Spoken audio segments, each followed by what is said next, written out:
나도 SCHD로 은퇴 준비하고 있어요. 월 배당도 나오고 배당률도 괜찮고 미국 우량주에 투자되니까 안정성도 높다잖아요. 요즘 이런 이야기 정말 많이 들립니다.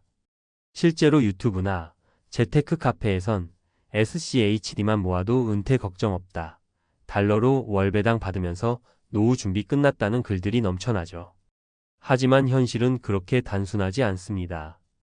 SCHD만으로 은퇴 준비를 끝내려는 건 마치 배 한 척에 인생 전부를 맡기고 무작정 바다로 나가는 것과 비슷합니다. 평온해 보이는 지금 이 순간에도 바다는 언제든 폭풍을 몰고 올 수 있거든요. SCHD는 분명 훌륭한 ETF입니다. 미국의 배당 성향이 높고 우량한 기업에 집중돼 있으며 안정적인 현금 흐름을 제공합니다.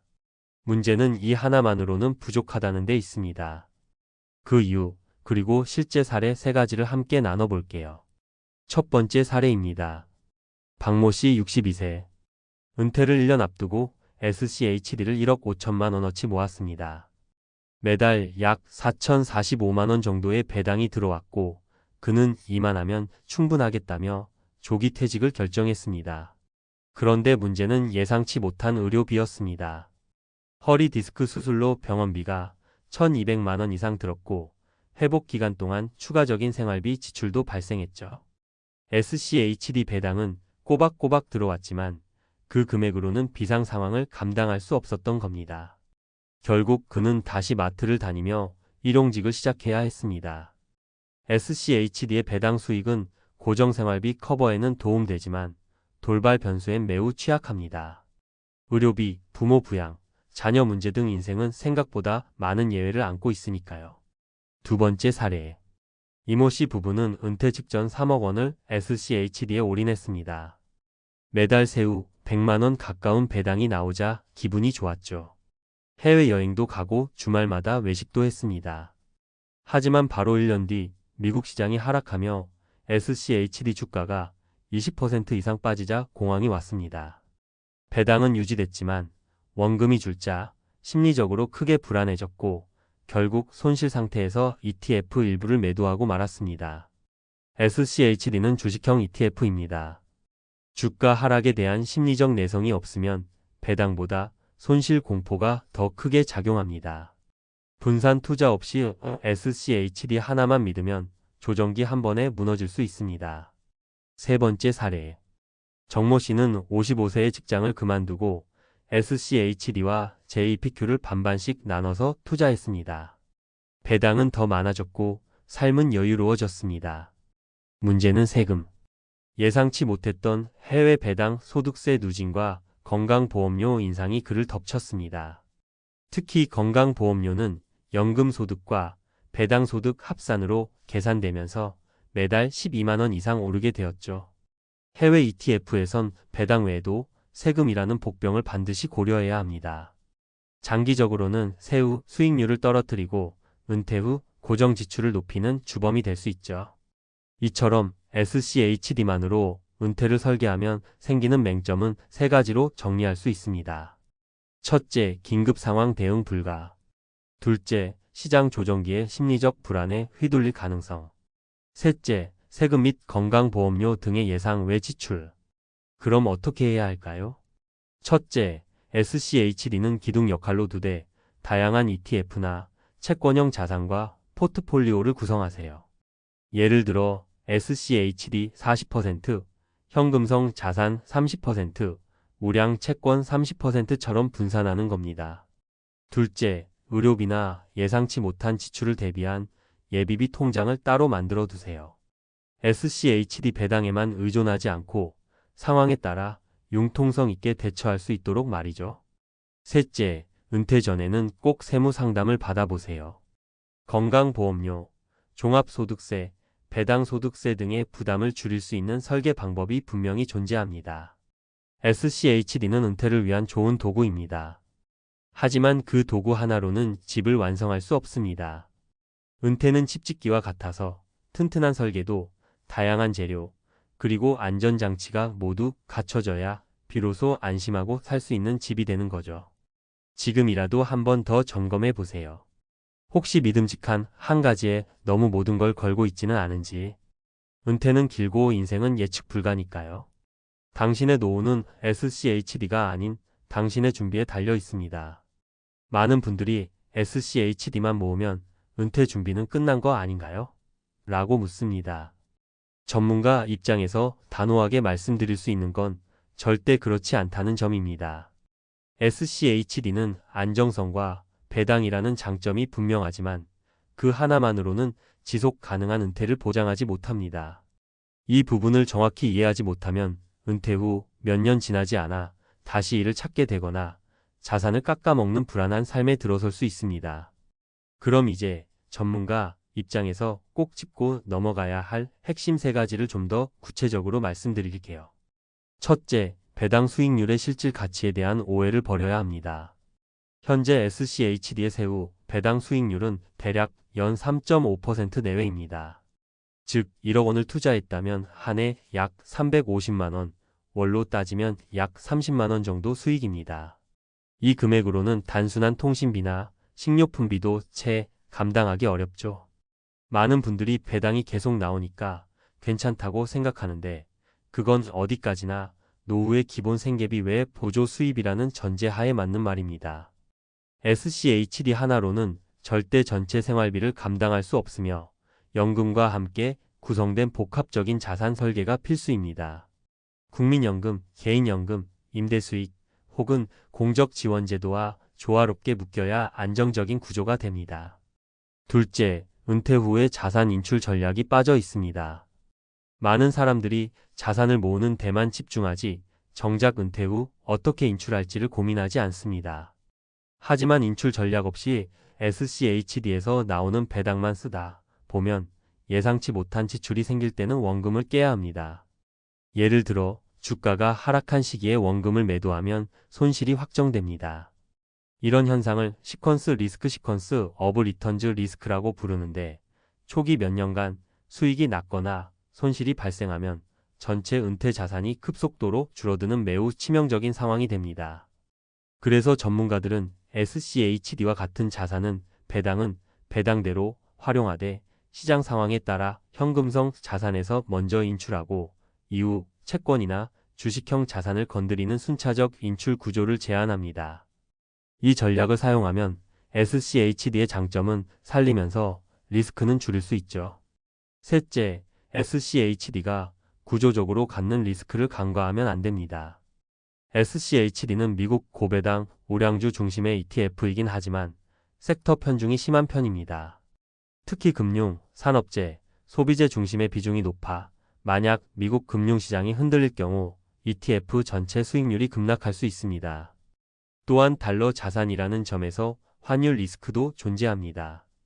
배당을 받을 때마다 원화로 환전해야 하는 구조상 환차손이 누적될 가능성도 반드시 고려해야 합니다.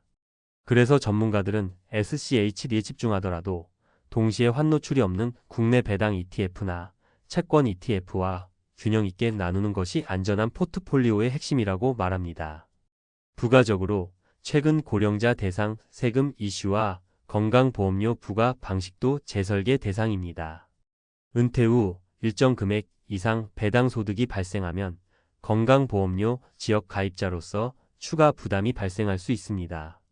예컨대 배당 소득이 연 2천만 원을 넘으면 종합소득세뿐 아니라 건강보험료가 2배 가까이 뛸 수도 있습니다. 따라서 은퇴 전에 반드시 세무사나 은퇴설계 전문가를 통해 배당 소득이 가져올 세후 영향, 보험료 상승까지 포함한 통합 플랜을 짜는 것이 핵심입니다. 정리하자면 SCHD는 분명 매력적인 은퇴 준비 수단이지만 다음 요소들과 병행되어야 합니다. 국민연금 개인연금과의 결합, 현금성 자산 확보로 시장 하락기 대응, 국내외 ETF 및 채권 분산, 세무 및 건강보험료 대비 전략 수립, 자산 인출 순서에 따른 안정적인 구조 설계. 지금 SCHD를 모으고 계신다면 잘하고 계십니다. 다만 이게 전부라고 생각한다면 그건 큰 착각입니다. 은퇴는 단순히 자산을 모으는 것이 아니라 지속 가능한 구조로 쓰는 것까지 포함해야 완성되는 게임입니다. 그 마지막 단축까지 잘 꿰어야 은퇴 후에도 매달 들어오는 배당을 웃으며 쓸 수 있는 삶을 만들 수 있습니다. 이제라도 준비 방향을 다시 정비해 보세요. 지금이 기회입니다. 정말 솔직히 말씀드리자면요. 현직 시절엔 제 월급이 2천만 원이 넘었어요. 상여금까지 합치면 3억 넘긴 애도 있었죠. 남들은 부럽다 했지만 지금 은퇴하고 보니 허무해요. 얼마 전 서울에서 만난 전직 대기업 임원 박 선배가 제게 들려준 이야기입니다. 현역 시절 잘 나가던 임원도 결국 같은 질문을 하게 됩니다. 노후가 과연 안전할까? 오늘은 이 현실적인 고민을 함께 풀어보려 합니다. 많은 분들이 대기업 임원급이면 은퇴 이후에도 돈 걱정 없는 삶을 살 거라 상상합니다. 하지만 실제는 훨씬 복잡합니다. 나름대로 모아둔 돈도 금방 줄어들고 연금도 생각보다 넉넉하지 않은 경우가 많아요. 박 선배는 올해 63세입니다. 서울에 아파트 한 채가 있고 퇴직금으로 7억 정도 받았습니다. 국민연금은 월 120만 원 정도가 나옵니다. 퇴직연금은 한 달에 250만 원 정도 추가로 나오죠. 합치면 월 370만 원 남짓이 연금 생활비입니다. 이 정도면 나쁘지 않다고 생각할 수 있지만 서울의 생활비는 생각보다 큽니다. 박 선배는 이렇게 말했습니다. 매달 고정으로 나가는 게 많아. 건강보험료, 관리비, 자동차 유지비, 부모님 병원비 지원까지 하면 한 달에 300만 원이 그냥 사라져. 외식도 여행도 못하고. 첫 번째 사례. 부산에 내려간 임원 출신 김 씨의 사례도 들어봤습니다. 김 씨는 58세에 명예퇴직을 했습니다. 퇴직금으로 5억 정도를 받고 수도권 집을 팔아 부산에 3억짜리 아파트를 매입하고 나머지를 저축했습니다. 문제는 저축 이자가 너무 낮았다는 겁니다. 한 달에 40만 원 정도 이자가 나왔는데 생활비가 250만 원 정도 들다 보니 매달 적자가 났어요. 결국 62세부터는 경비원 일자리를 구해 매달 180만 원을 벌면서 겨우 생활비를 맞춥니다. 김 씨가 한 말이 인상적이었어요. 사람들이 임원이면 평생 편할 줄 알아. 근데 나도 월급 끊기니까 똑같이 불안해지더라. 두 번째 사례. 또 다른 경우 60대 초반에 IT 대기업 부장으로 은퇴한 이 선배는 퇴직금 4억과 개인연금이 조금 있었지만 자녀 교육비가 문제였습니다. 대학원까지 보내느라 1억 넘게 나갔고 결혼할 때 전세 자금도 1억 넘게 지원했습니다. 결국 노후 자금으로 남은 게 2억이 채 안 되었어요. 국민연금은 월 110만 원 정도. 이 선배는 지금 아르바이트를 하고 있습니다. 주차 안내하는 거 편하진 않지만 규칙적으로 움직이고 사람도 만나니 나쁘진 않아. 다만 애초에 내가 너무 낭비했어. 스스로 반성하더군요. 은퇴 직전엔 외제차 리스비가 100만 원 넘게 나갔고 회식이나 골프 비용도 큰 부담이었는데 당시엔 이 정도는 써야지라는 생각이었답니다. 세 번째 사례. 마지막으로 이야기할 분은 서울에서 만난 여성 임원 출신 분입니다. 57세에 퇴직해 서울 아파트를 처분하고 경기도 외곽 전원주택으로 이사했습니다. 퇴직금과 아파트 매각 대금을 합쳐 약 12억이 있었습니다. 절반은 안전하게 예금, 절반은 배당주 중심으로 투자했죠. 국민연금은 월 100만 원 남짓, 퇴직연금은 200만 원 정도. 이분은 비교적 잘 준비된 편이었지만 물가 상승이 큰 부담이었습니다. 전원생활도 생각보다 비용이 많이 들었습니다. 정원 관리도 사람 쓰면 한 달에 30만 원 넘어요. 겨울엔 난방비가 50만 원 넘게 나가고. 그분의 조언이 인상적이었습니다.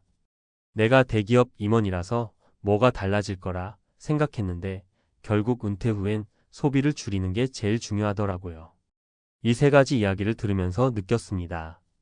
우리가 흔히 생각하는 대기업 임원의 노후도 결코 안전지대가 아닙니다.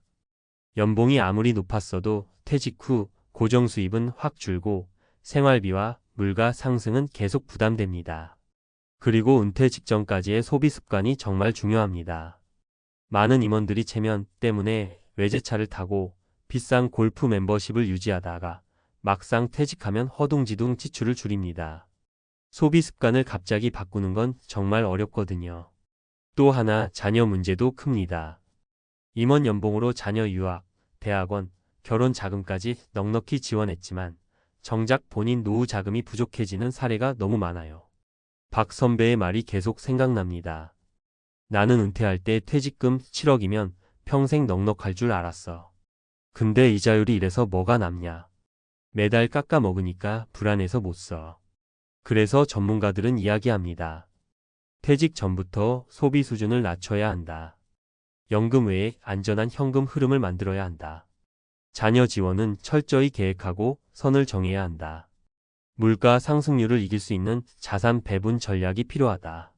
저도 이분들 이야기를 들으면서 생각이 달라졌습니다.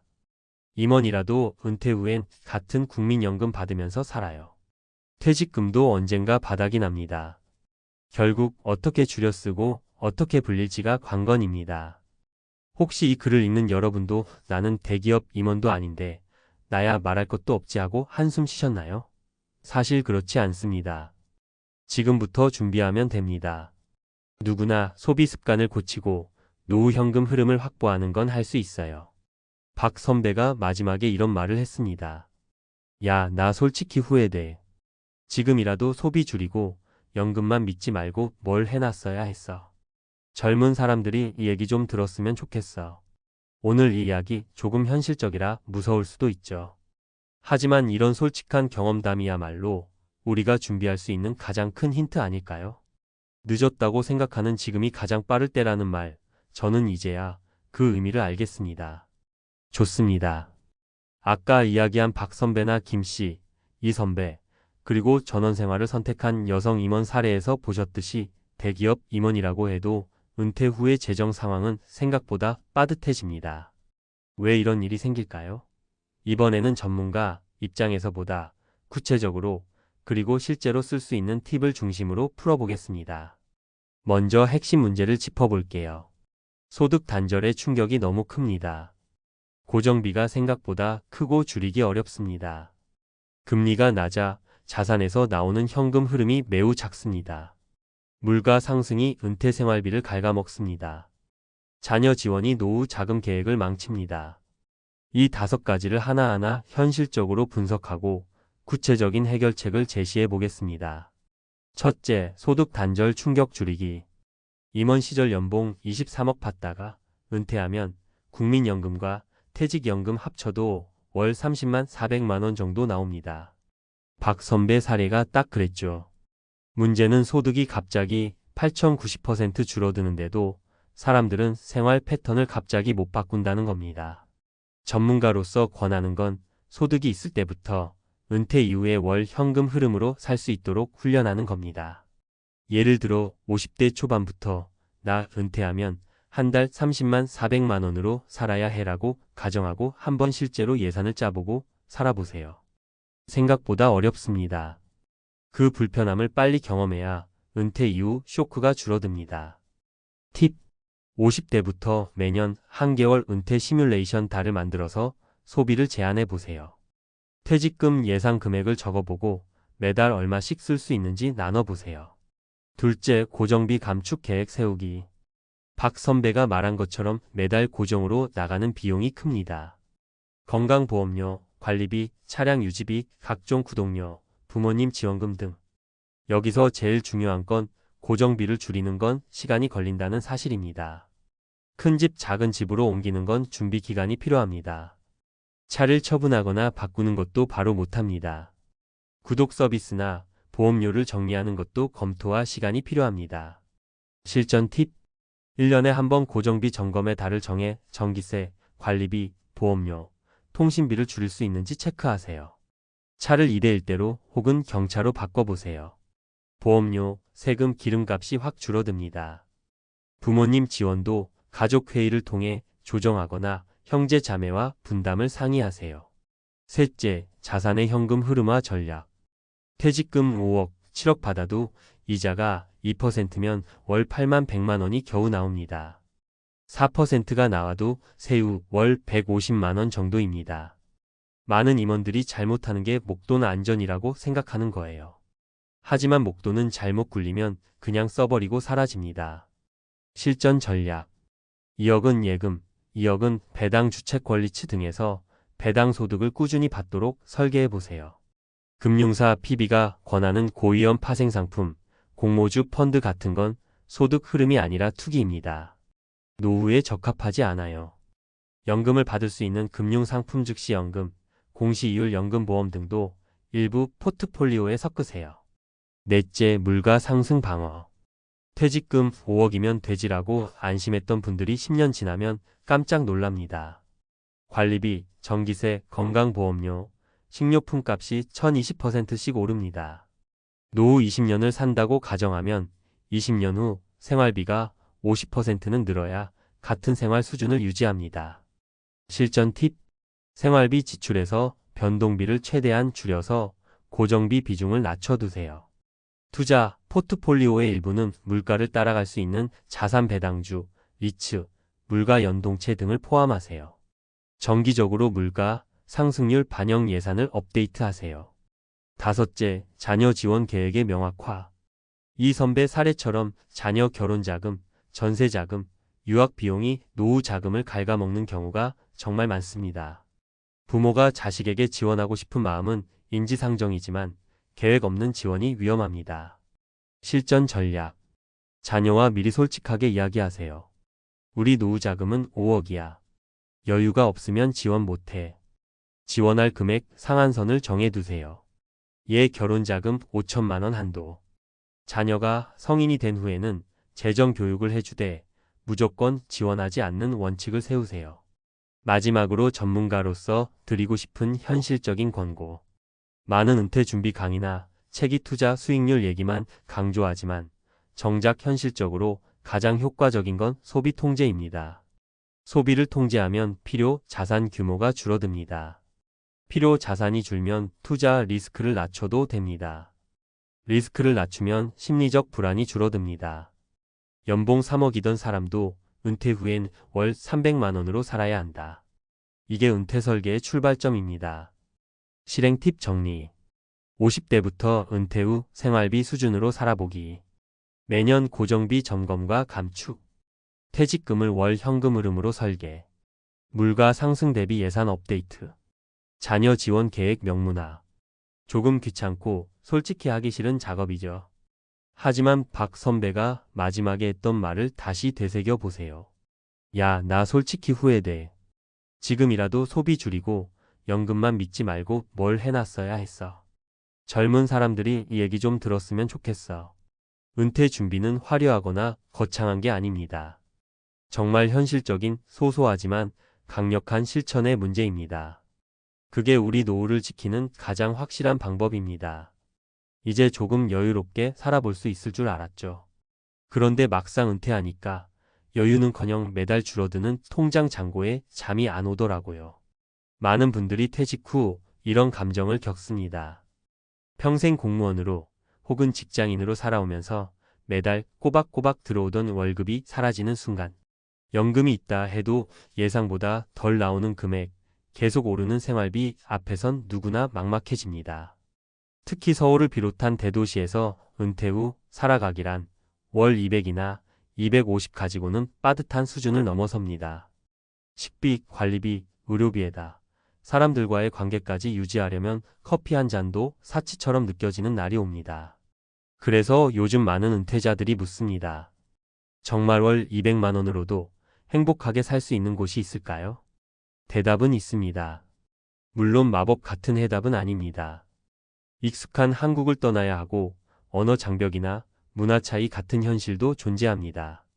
하지만 그 모든 걸 감수할 수 있다면 은퇴 후 인생 2막을 더 여유롭고 따뜻하게 살 수 있는 나라들이 분명 존재합니다.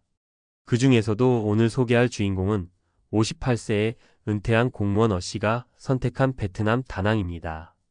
은퇴 후 월 200만 원으로 살아보니 다낭은 한국인 은퇴자들 사이에서 점점 주목받고 있는 도시입니다. 그 이유는 크게 세 가지입니다. 생활비가 확연히 낮다.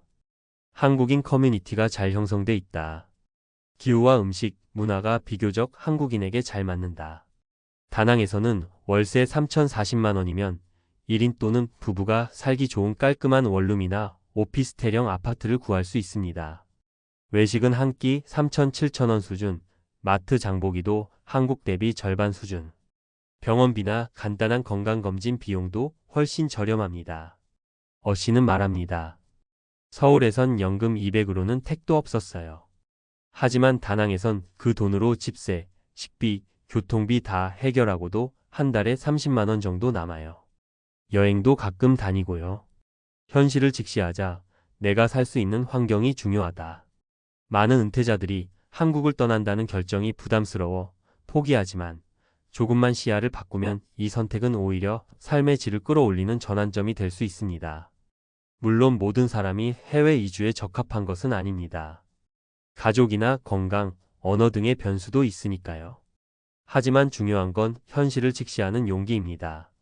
지금 내가 가진 자산, 매달 들어올 연금, 의료비 지출 예상 등을 현실적으로 따졌을 때 한국에서의 삶이 지속 가능하지 않다면 익숙함을 잠시 내려놓고 살아낼 수 있는 환경을 찾아야 합니다.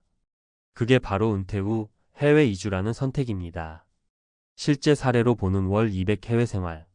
아래는 실제로 월 200만 원 안팎으로 해외에서 은퇴 후 삶을 꾸려가고 있는 세 분의 사례입니다. 베트남 다낭 -어씨 전직 교육 공무원 58세 은퇴. 씨는 서울에서 30년을 근무하고 퇴직한 중학교 교감 선생님입니다. 자녀는 모두 출가했고 부인은 건강 문제로 국내에 남아 계십니다.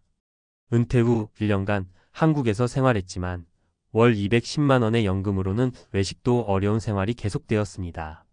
우울감이 심해지던 중 지인의 추천으로 은퇴자 커뮤니티를 통해 다낭 장기 거주를 알아보고 떠났습니다. 현재는 다낭에서 한 달 약 180만 원으로 넉넉한 생활을 이어가고 있습니다. 아침에는 해변 산책, 오후엔 독서 모임과 온라인 강의 참여, 일주일에 한 번은 인근 도시 여행을 다닙니다. 외로울 줄 알았는데요. 오히려 여기서 친구가 더 많아졌어요.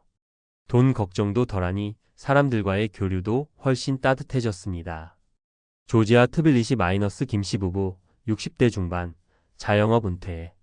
서울에서 식당을 하다가 60대 초반에 은퇴한 김씨 부부는 전세금 1억과 월 150만 원의 국민연금을 가지고 있었습니다. 한국에서의 생활은 늘 빠듯했고 특히 의료비와 주거비 부담이 컸습니다. 2022년 김씨는 은퇴자 유튜버를 통해 조지아라는 나라를 알게 되었고 3개월 체험 후 장기 거주를 결정했습니다. 현재 트빌리시에서 월 180만 원으로 두 사람이 함께 생활하며 가끔 한국 음식이 그리울 때만 한인마트를 이용합니다. 주거비는 40만 원 수준이며 외식도 부담 없습니다. 한국인 모임도 활발하고 유럽 접근성도 좋아 자주 소소한 여행을 즐깁니다. 의외였어요. 낯선 곳인데도 삶의 속도가 우리한테 딱 맞더라고요. 돈보다 중요한 건 내가 어디에서 편안해지느냐 같아요. 필리핀 바기오 -이씨 63세 전직 은행원. 이 씨는 서울 아파트를 정리한 뒤 필리핀 바기오에 정착한 케이스입니다. 그는 은퇴 전 자산 정리 과정에서 수익형 부동산을 매도했고 은퇴 자금으로 약 3억 원을 확보했지만 한국에서 살아가기엔 여전히 불안하다고 느꼈습니다. 바기오는 한국인 은퇴자에게 인기 있는 지역 중 하나로 시원한 고산 기후 덕분에 건강 관리에도 좋고 물가도 저렴합니다. 이 씨는 월 200만 원으로 여유 있게 생활하며 필리핀 로컬 NGO에서 주 2회 자원봉사도 하고 있습니다. 돈이 아니라 하루하루의 만족감이 삶의 기준이 되는 느낌이에요. 여기서 처음으로 사는 맛을 느꼈어요. 마무리 중요한 건 행복의 기준을 바꾸는 용기. 은퇴 후의 삶은 결국 어디서 사느냐가 아니라 어떻게 살 것이냐의 문제입니다. 월 200만 원이 한국에선 막막할 수 있지만 시야를 조금만 넓히면 그 돈으로도 사람답고 오히려 더 행복하게 살 수 있는 길이 보입니다. 기억하세요. 은퇴는 끝이 아니라 다시 선택할 수 있는 시작점입니다. 그리고 그 선택이 반드시 익숙한 곳일 필요는 없습니다. 58세에 은퇴하고 이곳에 왔습니다. 월 200으로 누리는 천국 같은 삶. 이 문장이 먼 누군가의 이야기가 아니라 당신의 이야기가 될 수도 있습니다. 은퇴 후 월 200만 원으로 가능한 해외 이주 전문가 시각에서 본 핵심 가이드. 왜 해외 은퇴인가? 은퇴자에게 가장 큰 현실적 문제는 고정 수입 대비 지속적인 지출입니다. 특히 한국의 생활비 상승률은 은퇴자, 소득 증가 속도를 크게 웃돌고 있으며 의료비와 주거비는 가장 큰 부담 요소로 작용합니다. 이에 따라 상대적으로 물가가 낮고 정주 여건이 괜찮은 해외 지역으로 거주지를 옮기는 사례가 증가하고 있습니다. 은퇴 후 월 200만 원으로 가능한 국가 선정 기준. 전문가들은 은퇴 이민 가능 지역을 선정할 때 다음 5가지 기준을 강조합니다. 월 생활비가 200만 원 이내로 가능한지 여부. 기후와 치안, 거주 여건. 비자 제도 장기 체류 혹은 은퇴 비자 허용 여부. 의료 인프라 및 접근성. 한국인 커뮤니티 유무 및 언어 장벽 정도. 대표 은퇴 생활 가능 국가 3곳. 베트남 마이너스 다낭 나트랑. 생활비 1인 기준 월 12만 180만 원 부부 기준 200만 원 내외. 주거비 스튜디오 아파트 기준 30만 50만 원. 장점 저렴한 물가, 친숙한 음식, 한국인 거주자, 다수, 바닷가 도시의 여유로운 분위기. 비자 관광 비자 혹은 비자런 방식으로 장기 체류. 일부 은퇴자를 위한 장기 체류 서비스 존재. 주의사항 공공의료 시스템은 미흡하므로 사설 병원 이용 필요 의료보험 고려 필요. 전문가 의견 한국인이 심리적으로 적응하기 쉬운 국가이며 기후물가 측면에서 강력 추천 가능. 단, 의료 서비스는 제한적이므로 심혈관계나 만성질환자는 보험 가입 필수. 조지아 마이너스 트빌리시. 생활비 1인 월 150만 원 전후 식비 및 주거비 포함. 주거비 중급 아파트 기준 월세 3,040만 원. 장점 외국인 장기 체류에 유리한 법제도, 유럽 접근성, 자연환경과 조용한 도시생활. 비자 무비자, 1년 체류 가능 입국일 기준 매년 갱신 가능, 정착용, 부동산 취득 용의. 주의사항 대중교통 미비, 언어 장벽 영어 통역률 낮음, 의료 인프라 제한적. 전문가 의견 장기 체류 제도가 매우 유리하고 정착 비용이 낮아 초기 자금이 적은 은퇴자에게 적합. 단, 문화 적응 및 병원 접근성 등은 미리 검토 필요. 필리핀 마이너스 바기오, 두마게티. 생활비 부부 기준 월 18만 200만 원 여유롭게 생활 가능. 주거비 가구 기준 월세 2,550만 원. 가사 도우미 활용도 가능. 장점 영어 사용 가능. 한국과의 시차 1시간. 은퇴 비자 SRRV 발급 가능. 음식 문화 적응 쉬움. 비자 SRRV 필리핀 은퇴 비자 발급 시 장기 체류 및 혜택 가능 예치금 필요. 주의사항 일부 지역 치안 불안 요소 습하고 더운 기후. 고급 병원은 수도권에 집중. 전문가 의견 영어 사용과 은퇴 비자 시스템이 매우 잘 갖춰져 있어 합법적 장기 체류가 가능. 단, 위치에 따라 기후 치안 의료 수준 차이가 크므로 지역 선정에 주의 필요. 은퇴 이민의 장단점 정리. 항목 장점 단점. 생활 비한국 대비 3,050% 절감 가능한지 물가 변동 시 영향. 주거 저렴한 월세와 넓은 공간 계약 구조, 관리 시스템의 미숙함. 의료 간단한 진료는 저렴 중증 질환 시 이송 필요, 의료질 편차 큼. 사회 새로운 사람들과 교류 기회 고립감, 언어 문화 장벽. 법제도 일부 국가, 장기 체류 비자 용의 비자, 갱신 문제, 세금 이슈. 은퇴 이민을 고려하는 분들에게 전문가가 조언하는 5가지 체크리스트. 현재 자산과 매달 확보 가능한 고정 수입 분석. 연금, 월세, 금융상품 수익 등. 국가별 장기 체류 조건 및 비자 제도 정확히 이해. 현지 법률 자문 또는 한인 변호사 활용 권장. 장기 체험 거주 13개월 단기 렌트를 먼저 해볼 것. 실제 거주 감각 확인 필요. 건강 상태와 예상 의료 수요 체크. 현지 보험 가입 여부 및 의료시설 수준 사전 조사. 가족 지인과의 거리 문제 및 외로움 관리 방안 마련. 온라인 커뮤니티, 정기적인 귀국 계획 등 고려. 결론 적은 돈으로 품위 있게 사는 법을 찾는다면 은퇴 이민은 단순히 저렴한 삶을 추구하는 선택이 아니라 나의 노후, 삶의 질을 다시 설계하는 행위입니다. 월 200만 원이라는 금액은 한국에서는 버티기의 상징이 될 수 있지만 어떤 나라에선 여유로운 은퇴자로의 전환점이 됩니다. 중요한 건 감성적 충동이 아닌 현실적인 계산과 준비입니다. 철저한 정보 수집과 현지 체험, 그리고 법적 금융적 사전 조치가 반드시 동반되어야만 은퇴 이민의 행복은 가능해집니다. 50대 부부, 한국 떠나 라오스 한 달 살기 도전 현실은 충격 그 자체에 라는 제목을 보신 적 있으신가요?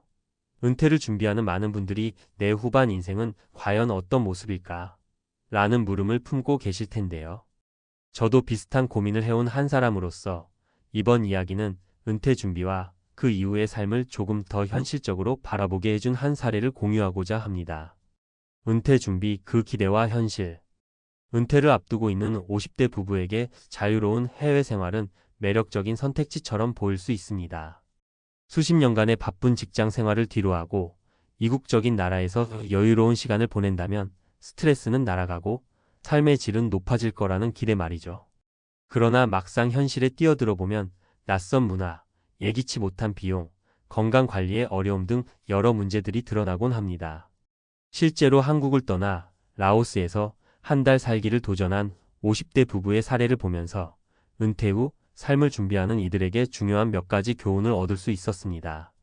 그들은 은퇴 후의 새로운 삶에 대한 로망과 기대감에 부풀어 있었지만 도전의 순간마다 충격이라는 단어를 피할 수 없었다고 해요. 라오스 한 달 살기, 그 시작은 설렘과 불안의 공존. 이 부부는 오랜 고민 끝에 은퇴 후의 라이프 스타일을 미리 체험해보고자 라오스로 향했습니다. 라오스는 비교적 물가가 저렴하고 한적한 자연환경과 여유로운 삶의 속도를 제공한다는 점에서 매력적이었죠. 하지만 출국 전부터 그들은 정말 이곳에서 내가 원하는 삶을 살 수 있을까? 라는 의문과 동시에 생활비 예산과 현지 문화에 대한 불안감도 함께 품고 출발했습니다. 처음 몇 주는 정말 낭만적이었습니다. 한적한 카페에서 향긋한 커피를 마시며 창밖으로 펼쳐지는 여유로운 거리를 바라보고 현지 시장에서 신선한 재료로 직접 요리도 해보면서 자유를 만끽했다고 합니다. 그러나 이내 현실의 벽이 다가왔습니다. 1. 예기치 못한 의료비와 건강관리의 어려움. 첫 번째 사례로 부부는 라오스 현지 병원 시스템의 열악함과 의료진과의 소통 문제에 봉착했습니다. 평소 건강에 크게 문제가 없던 이들이지만 한두 번의 불편한 증상으로 인해 병원을 찾게 되었을 때 한국에서와는 전혀 다른 의료 체계를 경험하게 된 것이죠. 현지 병원에서는 기본적인 의료 서비스도 추가 비용이 발생했고 영어가 익숙하지 않은 상황에서 소통 문제는 더욱 큰 스트레스로 다가왔습니다. 결국 의료보험의 해외 보장 범위에 대해 미리 충분히 확인해 두지 않았던 것이 큰 후회로 남았습니다. 은퇴 후 해외 생활을 꿈꾸는 분들에게 의료 서비스에 대한 준비는 필수라는 점을 다시 한번 일깨워 주었습니다. 2. 생활비와 예산 관리의 어려움. 두 번째 사례로는 생활비 예산의 관리 문제를 꼽을 수 있습니다. 라오스는 한국보다 물가는 저렴하지만 예상치 못한 추가 비용들이 쌓이다 보니 전체 예산을 초과하는 경우가 많았습니다. 부부는 매일의 식비, 교통비, 숙소 비용 등 기본 생활비 외에도 현지에서 경험하는 소소한 즐거움들, 예를 들어 주말마다 열리는 전통시장 체험 혹은 현지 투어, 프로그램 등의 추가로 지출이 발생했습니다. 이러한 경험을 통해 은퇴 후 생활비 계획을 세울 때 단순한 일상 비용뿐만 아니라 예상치 못한 이벤트 비용도 포함시켜야 한다는 점을 뼈저리게 느꼈다고 해요. 3. 문화 충격과 적응의 어려움. 세 번째 사례는 문화적 차이에서 오는 충격과 적응 문제입니다. 라오스의 생활 방식은 한국과는 상당히 다르기 때문에 일상적인 커뮤니케이션이나 사회적 관습에서도 큰 차이를 느꼈습니다. 부부는 현지 주민들과의 교류를 통해 새로운 문화를 경험하는 기쁨을 누렸지만 동시에 언어, 장벽과 생활 방식의 차이로 인해 외로움과 불안감을 느끼기도 했습니다. 특히 은퇴 후 오랜 시간 함께할 동반자로서 서로에 대한 의존도가 높아지면서 서로의 감정을 이해하고 배려하는 것이 얼마나 중요한가를 다시 한번 깨달았습니다. 은퇴 준비에 대한 교훈. 이처럼 50대 부부의 라오스 한 달 살기 도전기는 단순한 여행 이상의 의미를 담고 있습니다. 은퇴 후의 삶을 미리 체험해 본다는 것은 낭만적인 꿈을 현실에서 시험해보고 준비하는 과정임을 보여줍니다. 우리가 흔히 꿈꾸는 자유와 여유가 실제로는 준비되지 않은 곳에서 찾기 어려울 수 있다는 점, 그리고 은퇴 후의 삶이 단순히 물가가 낮은 나라에서의 생활만으로 결정되는 것이 아니라 건강관리, 예산관리, 문화적 적응 등 다양한 요소들이 복합적으로 작용한다는 것을 알 수 있습니다. 실제 경험에서 나온 몇 가지 중요한 교훈을 정리해 보자면, 의료와 건강관리, 해외에서의 건강관리 시스템은 한국과 다르기 때문에 사전에 충분한 정보를 수집하고 해외 의료보험이나 건강보장에 대해 꼼꼼히 준비할 필요가 있습니다. 예산의 여유 확보, 예상치 못한 비용에 대비해 기본 예산 외에도 여유 자금을 마련해 두는 것이 중요합니다. 생활비뿐 아니라 여행, 문화체험 등 다양한 경험을 할 때 발생하는 추가 비용을 고려해야 합니다. 문화와 소통의 준비, 새로운 환경에 적응하기 위해 현지 언어와 문화를 조금씩 익히는 노력도 필요합니다. 은퇴 후의 삶에서 가장 큰 자산은 바로 함께하는 사람들이 될 수 있으므로 소통의 어려움을 극복할 수 있는 준비가 필요합니다. 실제 사례들이 주는 메시지. 앞서 이야기한 세 가지 사례는 은퇴 후의 삶이 단순한 휴양이나 여유로운 생활만으로 이루어지는 것이 아님을 여실히 보여줍니다. 50대 부부가 라오스에서 보낸 한 달은 그들에게 큰 충격과 동시에 값진 교훈을 안겨주었습니다. 사례 1. 의료비와 건강관리 의료 서비스에 대한 준비가 부족했다면 해외에서의 건강 문제가 얼마나 큰 스트레스로 다가올지 몰랐어요. 결국 미리 준비해둔 해외 의료보험이 얼마나 소중한지 깨달았습니다. 사례 2. 예산 관리. 처음 세운 예산이 현실에서는 통하지 않는다는 사실에 크게 당황했어요. 작게는 한 끼 식사, 크게는 예상치 못한 여행 비용까지도 모두 계산에 넣어야 한다는 점을 배웠습니다. 사례 3. 문화 충격과 적응. 현지 문화를 이해하고 적응하는 것은 단순히 여행 정보만으로는 어려웠어요. 서로의 차이를 존중하고 배려하는 마음가짐이 결국 은퇴 후 생활에서 가장 큰 자산이 된다는 걸 실감했습니다. 결론. 은퇴 후의 삶은 철저한 준비와 끊임없는 배움의 과정. 50대 부부의 도전기는 은퇴 후의 삶을 준비하는 우리 모두에게 많은 생각거리를 던져줍니다. 단순히 낯선 곳에서의 한 달이 아니라 앞으로 펼쳐질 긴 인생의 두 번째 막을 준비하는 데 있어 반드시 고려해야 할 여러 현실적인 문제들을 미리 경험하고 대비하는 과정이었던 것입니다. 은퇴 후의 삶은 누구에게나 꿈처럼 다가오지만 그 꿈을 현실로 만들기 위해서는 사전에 철저한 준비와 계획, 그리고 무엇보다도 계속해서 배우고 적응하려는 마음이 필요합니다. 여러분도 만약 은퇴 후의 삶을 해외에서 경험해보고 싶다면 이 부부의 경험담을 참고하여 의료, 예산, 문화적 준비를 철저히 해보시길 바랍니다. 그렇게 한다면 낯선 나라에서의 한 달이 단순한 충격 그 자체가 아니라 앞으로의 인생을 풍요롭게 만들어줄 값진 경험이 될 것입니다. 이처럼 은퇴 준비와 후의 삶은 매일의 작은 선택들이 모여 큰 그림을 만들어 갑니다. 지금 당장은 불안하고 두려울 수 있지만 그 과정을 통해 우리는 더욱 단단해지고 진정 원하는 삶을 찾아갈 수 있을 것입니다. 여러분 모두의 은퇴 후 인생이 행복하고 의미 있는 여정이 되기를 진심으로 응원합니다. 은퇴 후의 삶, 특히 해외에서의 한 달 살기 도전에 대해 고민해 보신 적 있으신가요? 오늘은 50대 부부가 라오스에서 한 달 살기를 시도하며 겪은 생생한 경험과 그에 따른 교훈들을 전문가의 시각에서 풀어보려고 합니다. 은퇴 준비를 앞둔 분들이라면 낯선 나라에서의 자유로운 생활이라는 로망에 빠지기 쉽지만 현실은 단순한 낭만만큼이나 치열한 준비와 노력이 필요하다는 점을 이번 칼럼에서 말씀드리고자 해요. 1. 은퇴 후 해외 생활, 그 기대와 현실. 많은 분들이 은퇴 후의 삶을 상상할 때 여유로운 휴식과 낭만적인 해외 생활을 떠올리곤 합니다. 특히 물가가 저렴하고 문화적 이색성이 돋보이는 라오스 같은 나라는 큰 매력을 지니죠. 하지만 전문가의 입장에서 보면 낯선 환경에 뛰어들기 전 반드시 꼼꼼하게 준비해야 할 사항들이 많습니다. 라오스 한 달 살기를 선택한 한 50대 부부의 사례를 보면 처음엔 기대감에 부풀어 현지의 고즈넉한 풍경과 여유로운 분위기에 매료되었어요. 그런데 시간이 지날수록 이게 과연 내가 꿈꾸던 은퇴 생활일까? 하는 의문과 함께 여러 현실적인 문제들이 드러나기 시작했습니다. 그래서 이번 칼럼에서는 크게 세 가지 측면, 의료와 건강관리, 예산관리, 그리고 문화 적응을 중심으로 이야기해 보고자 합니다. 2. 의료와 건강관리, 철저한 대비가 필수. 해외 생활을 시작하면서 가장 먼저 마주치는 문제 중 하나는 바로 의료 시스템입니다. 한국과 비교하면 라오스의 의료 환경은 아직 미흡한 부분이 많습니다. 실제로 이 부부도 일상에서 약간의 불편함을 겪다가 현지 병원을 찾게 되었는데 언어의 장벽과 의료진과의 소통 문제, 그리고 추가 비용 발생 등 예상치 못한 어려움에 부딪혔습니다. 전문가로서 조언을 드리자면 해외에서의 건강관리는 보험과 현지 의료 정보 파악이 무엇보다 중요합니다.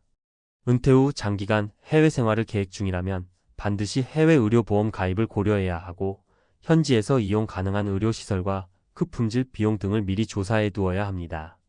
만약 건강 문제가 생기면이라는 불안감을 조금이라도 줄이기 위해서는 현지 병원 방문 시 필요한 번역 앱이나 통역 서비스 혹은 주재원 네트워크를 활용하는 방법도 좋습니다. 결국 아무리 멋진 생활 환경이라 하더라도 건강 문제가 해결되지 않으면 진정한 여유를 누리기 어려우니까요. 3. 생활비와 예산 관리, 예산 초과라는 함정 피하기. 라오스는 물가가 저렴한 나라로 알려져 있어 은퇴 후에 해외 생활 비용 부담이 적을 것이라는 기대가 많습니다. 그러나 현실은 단순하지 않습니다. 초기 예산 계획이 아무리 철저해도 예상치 못한 추가 비용들이 발생할 수 있다는 점을 꼭 염두에 두어야 합니다. 예를 들어 이 부부는 매일의 식비, 교통비, 숙박비 등 기본 비용 외에도 현지의 소소한 문화 체험이나 주말 나들이 심지어 현지 행사 참여 등 다양한 추가 지출이 있었다고 해요. 그러다 보니 계획했던 예산을 초과하는 경우가 빈번했고 그 과정에서 이렇게까지 돈이 필요할 줄이야 라는 충격을 받았다고 합니다. 따라서 전문가로서 드리는 팁은 은퇴 후 해외 생활을 준비할 때는 반드시 비상 예산과 여유 자금을 마련해 두라는 겁니다. 단순히 일상적인 생활비만 계산하는 것이 아니라 예상치 못한 이벤트나 상황 변화에 대비할 수 있도록 최소 1020% 이상의 예산 여유를 두는 것이 좋습니다. 또한 현지에서 발생하는 모든 비용을 꼼꼼히 기록해보고 주기적으로 예산을 재조정하는 습관을 들이면 훨씬 안정적인 생활을 유지할 수 있습니다. 4. 문화 적응, 현지인과의 소통이 관건. 해외 생활에서 가장 큰 매력 중 하나는 새로운 문화를 직접 체험할 수 있다는 점입니다. 그러나 동시에 문화 충격이나 언어 장벽으로 인해 어려움을 겪게 되는 경우도 많습니다. 이 부부 역시 현지 주민들과의 교류에서 기대와 달리 어려움을 겪었는데 특히 언어의 차이로 인해 의사소통이 원활하지 않아 때로는 외로움과 불안감이 몰려왔습니다. 이럴 때 전문가가 추천하는 것은 사전 문화 공부와 현지 커뮤니티 참여입니다. 라오스와 같이 독특한 문화를 가진 나라에서 생활하려면 최소한의 언어와 문화적 예절을 미리 익혀두는 것이 큰 도움이 됩니다. 물론 현지에서 직접 배우는 것도 좋지만 초기에는 기본적인 인사말, 숫자, 그리고 간단한 생활 회화 정도라도 미리 연습해두면 상황이 한결 수월해집니다. 또한 현지에서 활동하는 한인 커뮤니티나 해외 생활 관련 모임에 참여하여 정보를 공유하고 서로 도와주는 네트워크를 구축하는 것도 중요한 준비 과정입니다. 5. 전문가 칼럼으로 본 은퇴 후 해외 생활 준비의 핵심. 저도 여러 은퇴 준비 강연과 상담을 진행하면서 공통적으로 듣는 이야기가 하나 있는데요. 바로 은퇴 후의 삶은 아무리 낭만적이라고 해도 준비되지 않은 도전은 결국 실망으로 돌아온다는 점입니다. 은퇴 후 해외 생활을 꿈꾸는 분들이라면 꿈과 현실 사이의 괴리를 반드시 체감하게 될 것입니다. 하지만 그 경험 속에서 얻는 교훈은 앞으로의 인생을 더욱 풍요롭게 만들어줄 귀중한 자산이 됩니다. 실제 라오스 한 달 살기 사례를 통해 우리는 다음과 같은 핵심 포인트를 다시 한번 정리할 수 있습니다. 건강관리의 중요성. 해외에서의 의료 서비스는 한국과 비교해 미흡할 수 있으므로 철저한 사전 준비와 보험 가입은 필수입니다. 예산 관리의 현실. 낮은 물가에 안심하지 말고 예상치 못한 비용까지 고려한 여유 예산 마련이 필요합니다. 문화 적응과 소통. 현지 언어와 문화에 대한 기본적인 이해와 현지 커뮤니티와의 네트워크 형성이 성공적인 해외 생활의 열쇠입니다. 이 모든 준비 과정은 단순히 여행이 아니라 은퇴 후 진정한 자유와 행복을 찾기 위한 하나의 큰 여정입니다. 미리 경험해보는 한 달 살기는 실제 장기 체류를 결정하기 전에 스스로의 생활 패턴과 적응력을 확인할 수 있는 좋은 기회가 될 수 있습니다. 6. 결론. 은퇴 후의 삶. 철저한 준비와 끊임없는 배움이 필요하다. 50대 부부의 라오스 한 달 살기 도전은 단순히 낯선 나라에서의 생활 체험 이상의 의미를 담고 있습니다. 이 경험은 은퇴 후의 삶을 준비하는 모든 이들에게 현실적인 준비의 필요성과 함께 예상치 못한 상황에서의 대처 능력을 기르는 데 큰 도움을 줍니다. 저도 여러 전문가들과 상담하며 느낀 점은 은퇴 후의 삶은 계획과 준비가 철저할수록 행복하게 보낼 수 있다는 것입니다. 물론 낭만적인 꿈을 꾸는 것 자체는 결코 나쁜 일이 아닙니다. 오히려 그 꿈을 이루기 위해 필요한 준비 과정을 즐기고 그 과정에서 배우는 모든 경험들을 소중히 여기는 태도가 중요합니다. 여러분이 만약 은퇴 후 해외 생활을 꿈꾸고 있다면 라오스 한 달 살기와 같은 단기 체험을 통해 미리 준비해 보시길 권합니다.